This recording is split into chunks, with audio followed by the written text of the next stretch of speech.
அனைவருக்கும் வணக்கம். நம்ம ராஜேஸ்வா விலாகில் இன்றைக்கி என்ன பார்க்க போகிறோம்னா, நான் எங்கள் சொந்தக்காரவங்க கல்யாண வீட்டுக்கு போயிருந்தோம்ல, அந்த வீடியோ தான் பார்த்துக்கோங்க. அதான் எடுத்திருந்தேன். பொண்ணு மாப்பிள்ளையே இப்போ தான் அழைச்சி கூட்டிகிட்டு வராங்க பார்த்துக்கோங்க. நாங்கள் போய் 1 மணி நேரம் உட்காந்துருந்தோம். 2 கல்யாணம் இருந்துச்சு. கல்யாணம் இந்த கல்யாண வீட்டுக்கு போயிட்டோம். நேற்றுக்கு நாள் போனதும் ரிசப்ஷனுக்கும் போன வீட்டுக்கு மத்தியானத்துக்கு போய்க்கலான்ட்டு அப்படியே இருந்துட்டோம். இந்த கல்யாண வீட்டில் இதுதான் ரொம்ப சொந்தம். அதனால் இங்கே வந்துடுவோம் அப்படின்ட்டு இங்கே வந்துருந்தோம். பொண்ணு மாப்பிள்ளை பெருமாள் கோயிலில் தாலி கட்டு முடிஞ்சு கூட்டிகிட்டு வராங்க. நாங்கள் உட்காந்து 1 மணி நேரம் கழிச்சு, தூரமாக இருந்துச்சு பெருமாள் கோயில், அதனால நாங்கள் போகல கோயிலுக்கு, டைரெக்டாக மண்டபத்துக்கே வந்துட்டோம்.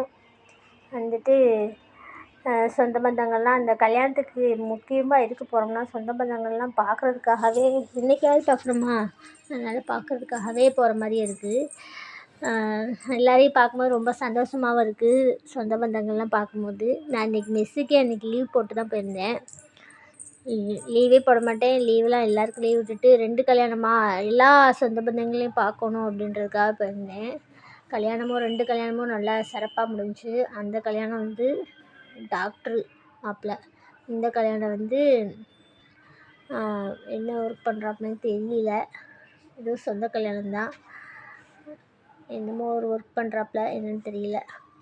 அதனால் இதுதான் நமக்கு ரொம்ப ரொம்ப முக்கியமான கல்யாணம். அதனால் இந்த கல்யாணத்துக்கு வந்துட்டோம். அந்த கல்யாணத்துக்கு மதியம் சாப்பாடு சாப்பிட்றதுக்கு போயிடுவோம். அங்கே போய் எல்லாத்தையும் பார்த்துட்டு வந்துடலாம். நாள் எல்லோரையும் பார்த்தாச்சுல, அதனால் மதியானத்துக்கு போனால் போதும் அப்படின்ட்டு இங்கே இருந்துட்டோம். இங்கே தான் ரொம்ப சந்தோஷமாக ஜாலியாக இருந்துச்சு.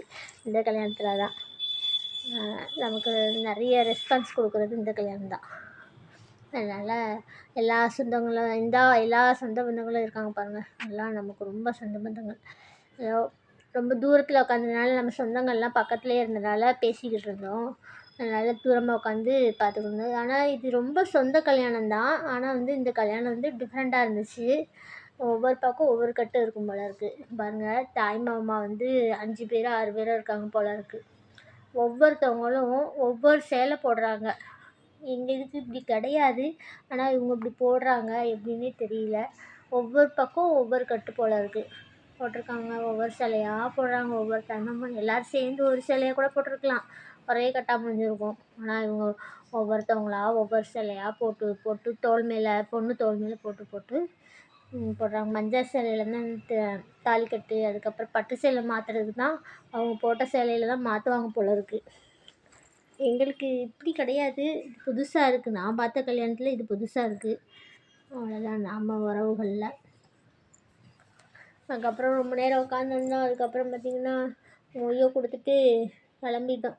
அந்த கல்யாணத்துக்கு போவோம் அப்படின்ட்டு அந்த கல்யாணத்தில் தான் போனோம். அங்கே வீடியோ எடுக்கலை. அங்கே ஒரே கச்ச கச்சன்னு இருந்துச்சு. ரொம்ப நேரமும் உட்காந்துருக்கல. வெளியிலே இருந்து அவ்வளோ சொந்த பந்தங்கள் இருந்தாங்களா. மேடைக்கிட்டே போகலை. நாளே மொய்யெல்லாம் செஞ்சுட்டோம் அந்த இதில். அதனால் மேடையே ஏறலை. கீழே உட்காந்தே எல்லா சொந்த பந்தங்களையும் பார்த்து பேசி, ஊரில் இருந்துலாம் வந்திருந்தாங்க. திண்டுக்கல், மதுரை, மெட்ராஸு எல்லா பக்கமும் இருந்த ஆட்கள்லாம் வந்திருந்தாங்க. அவங்களெல்லாம் இப்படி ஃபங்க்ஷன் வீட்டில் தான் பார்க்க முடியும்ன்ட்டு நல்லா சந்தோஷமாக இருந்துச்சு. எல்லோரையும் பார்த்து நல்லா இது பண்ணிவிட்டு எல்லோரும் சேர்ந்து சாப்பிட்டோம். அந்த மண்டபத்தில் நெய்ச்சோறு சாப்பிட்டோம். ஓகே.